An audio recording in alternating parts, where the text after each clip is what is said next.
What is the most tragic announcement that was made at your high school? I know mass disasters are the most common answer, but for me the most horrible form of announcement happened in class unintentionally. The teacher hadn't arrived yet, and everyone was seated but chatting. I heard a group to my left talking about a boy at a nearby school who had ended it the night before. A blonde boy, 2 years younger. From their description this boy was similar looking to my cousin.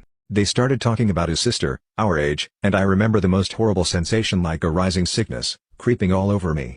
They shared the gory details in hushed whispers, horrified, yet loving the macabre darkness of it all. How he'd waited till he was alone, and done it in the garage. What he looked like, when they found him. I felt my heart, beating so hard that I felt sick. So sick I wanted to vomit on my desk, but I couldn't move. All I could do was listen. The girl in front of me suddenly turned around and I still remember her face, white as a ghost. She said my name, and then, no. Oh no. The group gossiping said my cousin's name just as the teacher entered. I felt like a ghost, suspended in that horrible second where I heard his name and I couldn't pretend.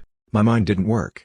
The girl in front of me kept turning to ask if I was okay, but I couldn't look at her. The teacher hated me, and I couldn't ask to leave, because I couldn't explain. For 40 minutes I sat there, and everyone's voices felt like they were in a wind tunnel. All I could really hear was my breathing, hard and fast. Dead, dead, dead.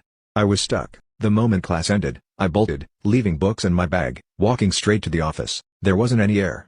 It felt like I was crossing a desert. The school was deserted.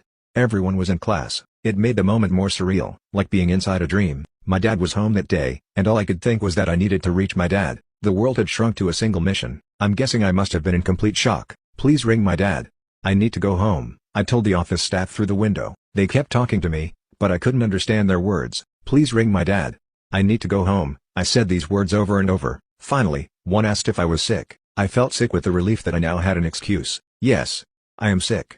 I went and sat in a chair, no longer able to stand. The office ladies asked how I was sick, and what was wrong, but I was unable to tell them. I was caught, unable to explain, but unable to leave, and in my mind, all the time, he was swinging. Luckily, at this point my year coordinator came running in. Turned out the girl in my class had run straight to his office to tell him what happened. He made the office ladies ring my dad, and held my hand while I waited. I remember that he had tears in his eyes. I was always so grateful that he was there, as a buffer, but I couldn't speak because I couldn't understand his words. I remember that his voice kept breaking. I'd never heard him sound anything but confident. I kept thinking about the rope, swinging, about how we'd spent so many years there, playing, and he went there to die.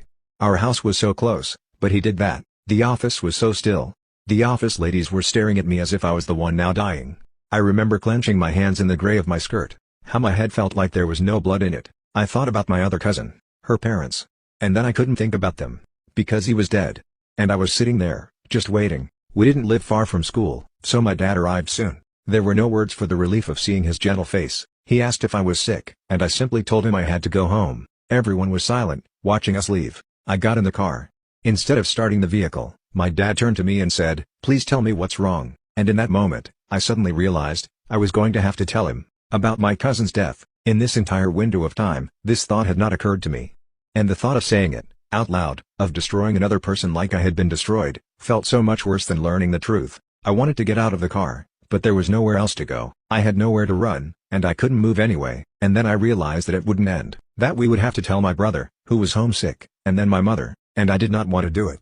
I did not want to start that chain, so I sat there, frozen and lost, surrounded by a death that was still a secret. I remember my dad's worry turning to a different kind of alarm, lacing his words as I finally met his gaze. I looked away, staring at the plants surrounding the school, and jumped. I yelled it, like a scream that became a sob, and for the first time in my life, I saw my father's heart break. He made a noise I will never forget, and then he began to sob. I had never seen him cry before. We sat there in the car park, sobbing, until students walked by and stared at us. I felt like we belonged to another world, because they looked so alien, so calm. I grabbed my dad's arm and said, "Please, please, Dad. Take me home."